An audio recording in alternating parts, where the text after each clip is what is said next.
Hello, welcome back to Hope TV. I'm Kawanda Green, and this is Surviving and Thriving in a Pandemic. I have a couple of questions for you today.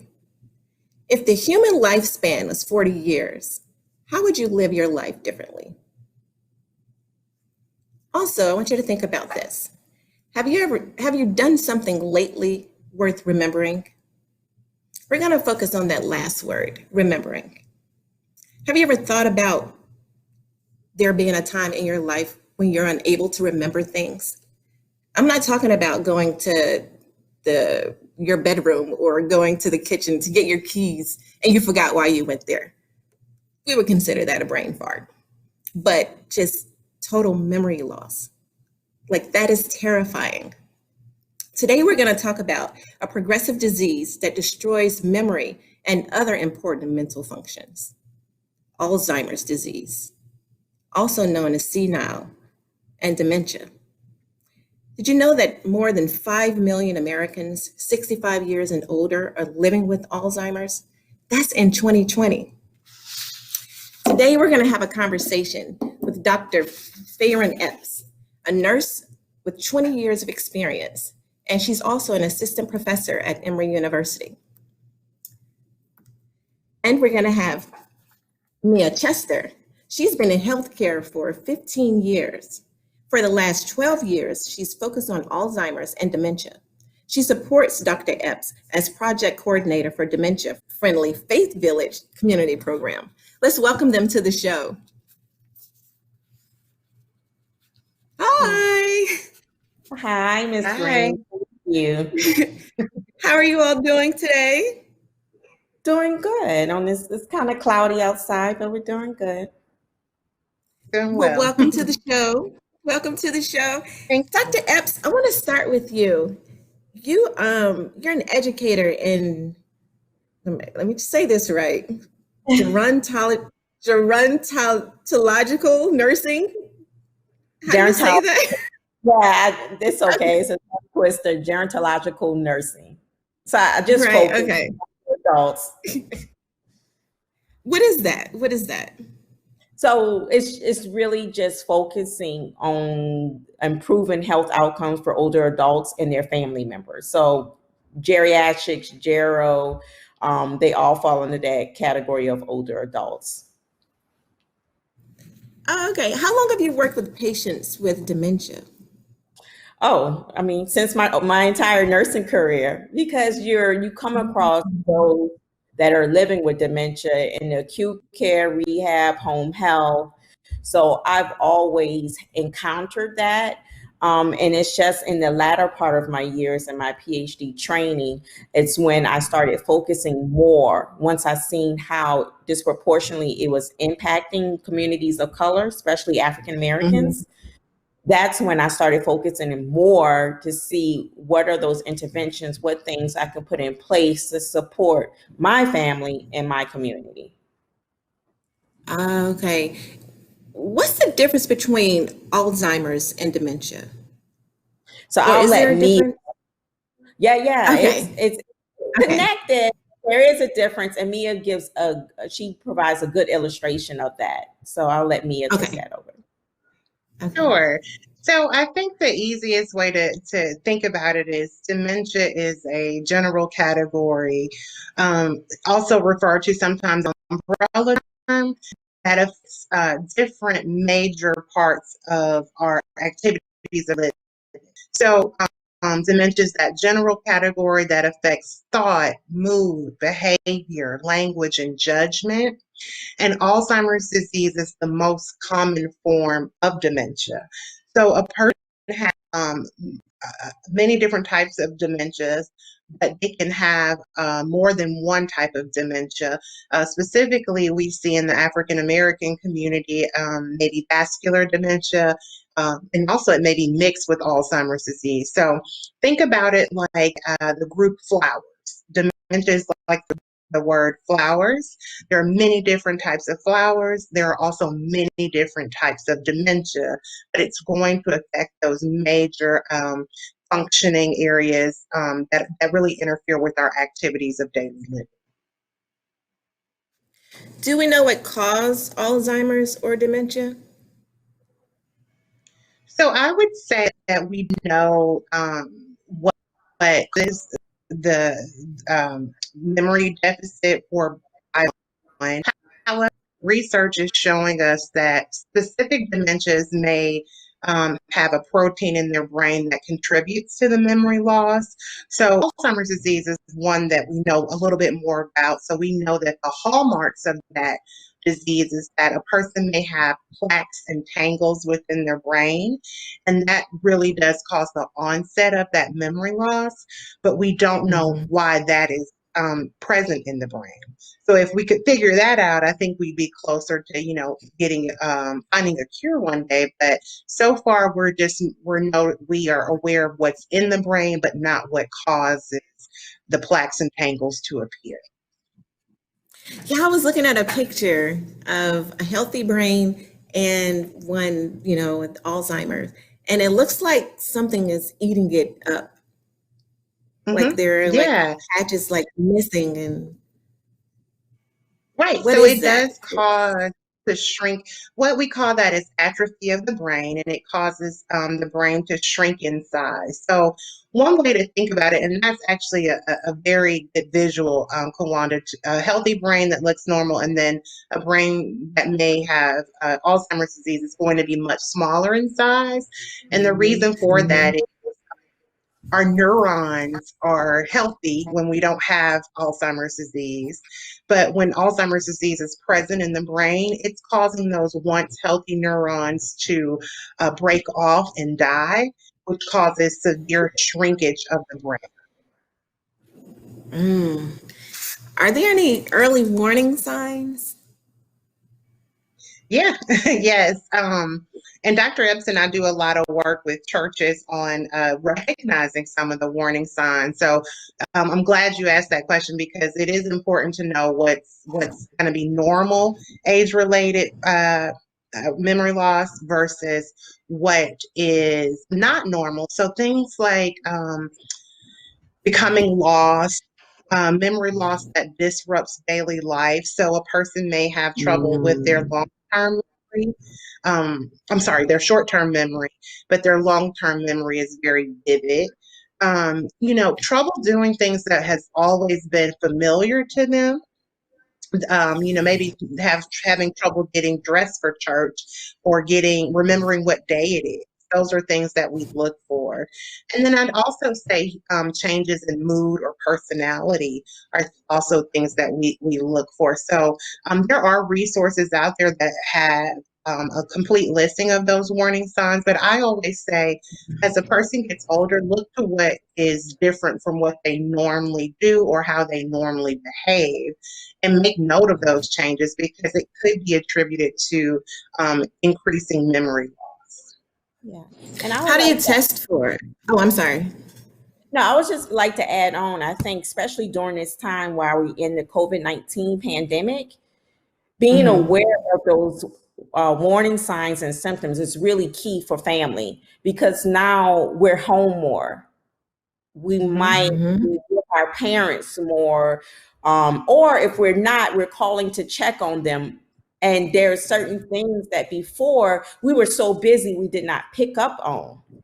But now, since everybody has kind of slowed down, you may now be recognizing some of these signs and symptoms. And I think it's very key for us all to just be aware what that was. Because pre-pandemic, a lot of people in the workplace notice signs and symptoms with their coworkers, right? Because we spend more time at work than we did at home, a lot of people.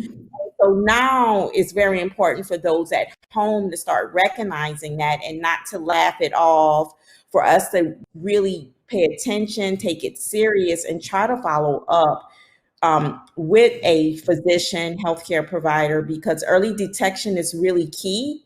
There is no cure for this. They're working on it, and they always say in a couple of years, but for any of the dementias, there's over 70 types. There is no cure, right? So all we can do is now is early detection and manage these signs and symptoms that we will see. And so that's our whole goal, is making sure we promote dementia awareness, Kawanda.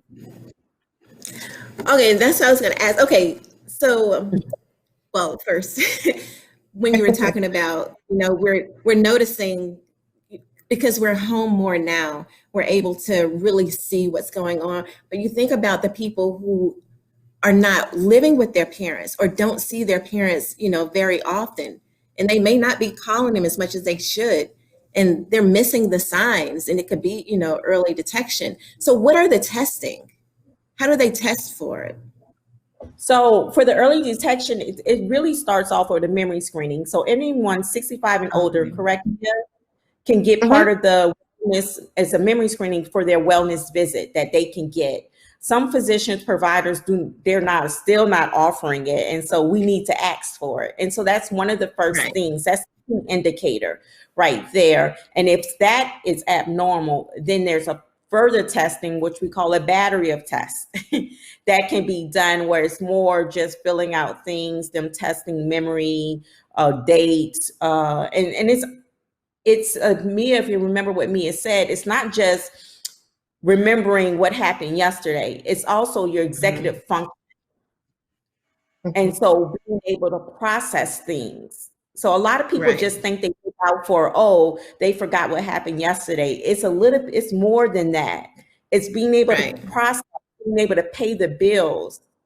So when you have a battery of tests, they go into more details of that to determine. And we always tell family when they go to the doctor, bring a journal. So even if you don't live with your mom, dad, your sister, your brother, when you do call them and when you start noticing those odd things, jot that down, because that's all supporting documentation that you can bring to the provider, and they will use all of that to make a informed diagnosis. And then when they So narrow once, it down, go ahead. No, I'm sorry. Go ahead. No, and well, I was going to ask. So much information. No, this is great, y'all. It's like we just want to get this information out. Kawanda, you have questions, so you go ahead and ask your question. I'm so sorry. Once you are diagnosed, what kind of treatments do they have? What's the next step? So Mia, I'll go ahead and let you talk about it. I would say the next step once you are diagnosed is really having a conversation with your family is going to be the next step, because depending on where you are in the disease progression, for some people, they can receive an early diagnosis as early, as age, 50, and they can live well into their 80s or 90s. So this could take a while, and it can take a toll on families. So I would say that initial step after a diagnosis would be to have a conversation with your loved ones, your friends and family, to just really talk about what this journey might entail and to kind of anticipate what's to come. From there, I think it's also important to decide on medications that are going to be helpful to maybe treat some of the behavioral symptoms. Again, they won't cure the disease, but there are medications out there that will treat some of the symptoms. So medications are important, but we also stress Faith Village stresses the importance of living a healthy lifestyle, even after a diagnosis. So we talk about doing things you've always wanted to do, but also doing them in a way that you haven't before. So, if you always wanted to do something, just go out and do it, but you have to be healthy to do that. So we do encourage people to eat well, keep their brain engaged, to exercise, and most importantly, which is a struggle these days, would be social engagement. So I think you have to take an approach that is really encompassing all of those different things after a diagnosis in order to really, be prepared for what's to come. Yes. How does it, as it progresses, how does it affect the family members? I think it affects the family members in different ways. because you know, when we go out and we educate the community, we'll always tell people, you've met one person with dementia, you've only met one person with dementia. And that's also, that means each family will go through different things. Each family has a different journey. So some families are, you know, I've noticed they accept the diagnosis and things move forward and they put things in place. They put a lot of life planning activities in place. But then we have some families where there's some denial in there. And then that's where you'll see the struggle. Because if the person with dementia have acknowledged it and accepted their diagnosis, but the family members haven't, then we have a struggle because they still gonna think, well, mom could do that. Why she keep playing? You know, and that's part of that denial, not accepting that. And then that makes the journey a little bit harder versus accepting the diagnosis, making sure you develop a care partner team. And so that's a team of folks that's going to come together to be there to support. And I want to say the church is part of the care partner team to provide those resources and support for this family so they can continue to live a meaningful and engaged life. I bet it's very difficult for the family. I was talking to a friend of mine, and he was telling me that long time ago, his grandfather had it, and his grandfather would just start beating on his chest. And then he would get very agitated and become aggressive. And he's like, you know, well, he'd ask him, why are you beating on your chest? And he'd get very aggravated and just aggressive. Why do they do that? What causes the aggression? Well, I think the aggression can be brought on by different things, but to me, one of the things that stands out in that situation is it may be a lack of him being able to communicate what he's feeling or thinking, and so it comes out in an aggressive behavior where he's beating his chest. So oftentimes it is frustration from the lack of being able to say what you're thinking. So you think one thing, but it comes out totally different, or that person is having some trouble with their verbal skills, as those will decline in the disease progression. But I also want us to remember that it is a huge change of life for anyone that is diagnosed with any form of dementia. So it's going to be an emotional journey for both the person living with dementia as well as their family. And it's important to find that middle ground where both parties feel supported and feel as if they're being heard. But just to kind of further answer your question, aggression presents in many different ways. So communication is one. It could also be in physical, abuse to another person. And those are things that we do take seriously. So we want to just let people know you have to have your doctor a part of your care partner team should aggression presents in the form where it is unsafe to both the person with dementia as well as their family. So can nutrition, and your lifestyle, how can that affect you? Could that cause it to progress more, or can it help? So I think I'll take the beginning, and Mia, you can. And I just want to make sure, like nutrition and lifestyle, those are things that can reduce your risk to getting it. Okay, that's one big thing. As Mia mentioned, once you're diagnosed, those are things. It's good to have a healthy lifestyle, and it's not to say that it's going to stop the progression. Because things that are occurring up here, and we don't know what type of dementia. Each type of dementia has a different patho behind it, but it's still important to do those things because it can manage other things from you getting comorbidities.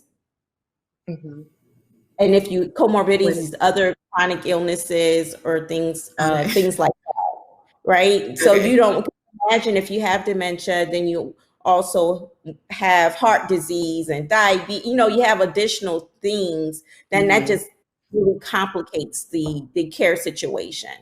And so then I know you know a lot about the nutrition and lifestyle, so I'll pass it on to you. Yeah, I'll just add to that. She's absolutely right. I think that what we want people to do is know that diet and nutrition play a very large role in a lot of chronic health conditions, and specifically with dementia. We always use the word reduce the risk. So, having a healthful diet can reduce the risk of developing Alzheimer's disease and dementia. But we also say that, you can do everything, which is the most unfortunate part of this disease. You can eat healthy, you can exercise, but you still might develop it because at one point we would say, if you have a brain, you're at risk for Alzheimer's disease or dementia. And so, doing those things can reduce the risk. It won't prevent it, but I always urge people to look at what's going to be those lifestyle factors that are going to be most helpful to you and easy for you to, you know, to adapt to, and to look at, sticking with those things that can possibly reduce the risk of developing dementia. I know it must be. I mean, we talk about the patients a lot with, a lot of illnesses, but the caregivers, it must be very difficult for them, especially, when they're dealing with a family member, especially a parent. Where do they find support, and how do they keep their sanity? I think that's a great question, and Dr. Epps and I can tag team this one. I think that finding support is probably one of the reasons why we came together, because we noticed that people were really in need of support services and struggling as care partners and caregivers. And so one of the things that we stress as our group is to look for support within your circle. And from there are resources available to help. And so we work with different organizations that put people that support people in this journey. From AARP, they have a great guide about preparing to care, to a group we work with called Sage Navigator that helps people with referrals to different resources. So caregiving is stressful, but we know that with support, it can ease some of that burden a little bit. And Dr. Epps, would you agree with that? I mean, caregiving can be difficult. Oh, it can. And I guess I want to fuss right now. Can I fuss, Kawanda, for the caregivers listening? Because this is the thing what I come across a lot. We know you need support. We know that, and that's the reason for partnering with churches and for us developing our church partnership program, Alter, so you can have those support services through the church. But you have to acknowledge and you have to welcome the support. So many people, caregivers and family members I speak to, they're like, oh, let me get it together, and then I'm going to go to the support group, or I'm going to go ask for help. You don't need help when you have it together, and while you're trying to get it together, you're killing yourself. And so this is why it's so important. So for those family members that are listening, that is caring for someone living with dementia, call on somebody, pull in the resources, and don't give up if the first person you call don't understand or they don't do right. Don't give up there. Call the next person, call the church, we're trying to educate everybody so they will be aware. So when you do call, they know if it's just to listen, if it's just to come over for 2 hours so you can go to the grocery store, or you can go to get your nails done, how much that would help. And so I really need caregivers to let people in. Don't be prideful. I know no one saw mama looking like this, because now she wears 5 or 6 jackets and she doesn't do her hair. I say push all of that out the window, because you need help. You cannot do this alone. Even long distance caregiving, that's a whole nother angle, and you have to pull people in for that, living in a distance. So that's my thing. I just wanted to fuss, but now I got it out. And so resources and support is really key. And then self-care for that caregiver. It's really, really important. So many times, just last year, a wife ended up being diagnosed with brain cancer. Wow. And she had been to the doctor, nothing, because she was so focused on taking care of her husband. Oh, wow. Because so many times we hear how caregivers put their loved one in front. And I'm not saying nothing's wrong with putting them before you, but you totally neglect yourself. Right. And that's same thing for caring for kids. I have kids and I make sure they have their appointments, but don't ask me the last time I had my, so it's almost the same thing, when you're caring for your own kids and when you're caring for someone else, you have to also make sure you have time to take care of yourself so you can continue caring and making sure good people are in part of that care partner team. And again, welcome the support. Go ahead, Kwan. What is the ALTER program? So the ALTER program is part of you. So you hear us talking about Faith Village and ALTER. So Faith Village is just a group of ladies. We got together and we wanted to educate churches and the African American community on dementia. And so part of this education, we've seen more stuff need to be done because education is great. Everybody say, yes, you got to be educated. And that's great. But we seen there was something that needed to happen further because we would leave, we'll educate the church and then we'll leave. And that would be it. And so that's when we developed the ALTER program where we actually now form a partnership with the churches as we've done with House of Hope. So we can provide initiatives and activities that they can put in place at the church. So those family members who came to that education 2 years down the line, they might have not had anybody with dementia 2 years ago, but now they do. And now they know who to call. Now they feel comfortable coming to their leader, their faith leader, or coming to a certain ministry to ask for help. What should I do here? Now they feel comfortable because we can send everyone to the Alzheimer's Association, all these 1-800 numbers. But I know me personally, I would rather go to someone that I know, a local. I'd rather call a local number versus someone that will not be able to relate to me. And that's just my preference. So our goal is to make sure that we partner with the churches and we encourage a culture change on how they look at dementia, how they perceive dementia. And the community within their congregants so they can support them and their families and strengthen the services that the churches have to offer them. So many times, y'all, we hear where pastors get mad when someone stands up in the middle of their sermon or maybe yell out inappropriately because you talked about earlier there's certain aggressive behaviors and telling families don't come back to church. That's what we don't want.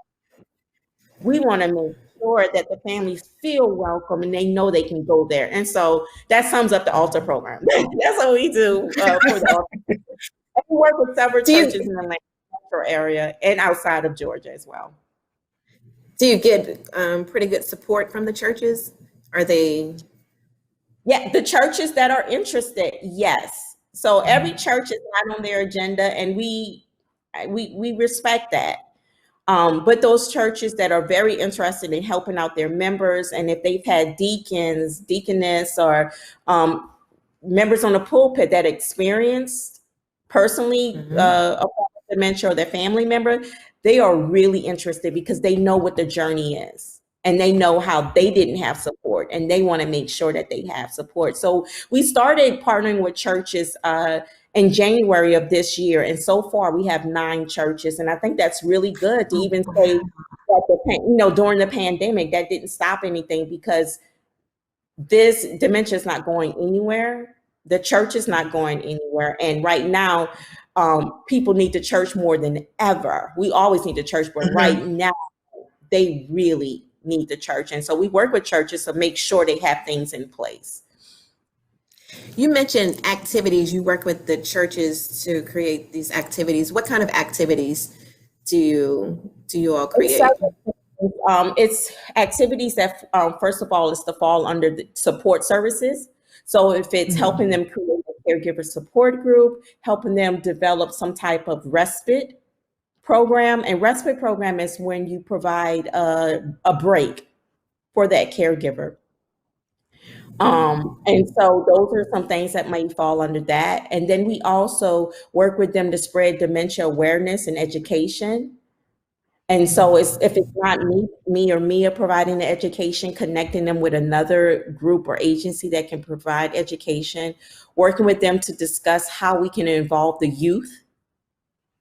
So, what are those programs that we can also incorporate the youth in the church to be there and to become aware? And then we also work with churches to see how they can modify any worship services. So, we understand every church has different services. The length of the services are different. It can be from 45 minutes to 3 hours or 4. And so we work with churches to discuss how that may impact that family with dementia and see what are some things we can put in place to also keep them engaged and being able to worship, but it'll be in a different way. And then we also, so those are some of the activities, initiatives, and then we also support the churches to look at their infrastructure. So whenever we do fully get back into church and these families feel comfortable coming, what are those things with lighting where we have rugs that maybe appear as black holes in the floor? So we work with churches through that as well, because those are things that you don't think about. Lighting, we have the purple light and all of that can trigger for a certain dementia, that can trigger some of that behavior that you mentioned earlier. And so we just walk through all of that with the church. So those are some things that fall under the altar program for those churches that are really interested in becoming committed to this initiative and to be a trailblazer to support families in this way. Is there any music that you find that they like or that may trigger something? Yeah, music, period. Okay. There's music and memory. There's so many programs out there, so much literature, research about music. And then when we personally work with the churches, it's not, a lot of people want to say old hymns, but as Mia mentioned, someone that's 50 can have dementia. Somebody in their late 40s can have dementia. So it's not all about old hymns. It's about the songs that's coming from their generation, what the songs that they like. And it can be spiritual hymns. Persons with dementia respond good to upbeat songs with drums. So it just varies, but we know music is really key. And I'm working with a church now to do an online dementia service. And we have music embedded in that because we know it's really, really key.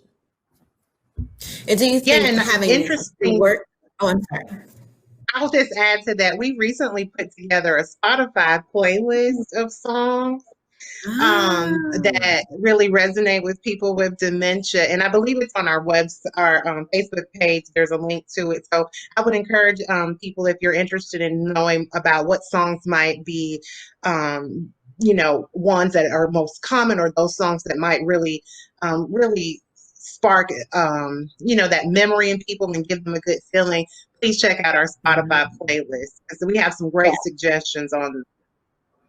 Yes, please visit the page. I totally forgot about that, Mia. I'm so glad you brought that up because we actually had input from somebody that is living with dementia. We had input from care partners and caregivers to develop this playlist. So, I think it would be really, really key. And again, it's on Spotify and we have it pinned on our Facebook page. How do they find it on Spotify? What is it under? Faith Village Connections. Oh, okay. Do you think if you put the words, let's say they're in the church, you put the words on the screen, do you think that helped them? Absolutely. That's actually one of our recommendations for the worship service, to have that visual cue for people, whether it's a familiar scripture, but songs you can follow.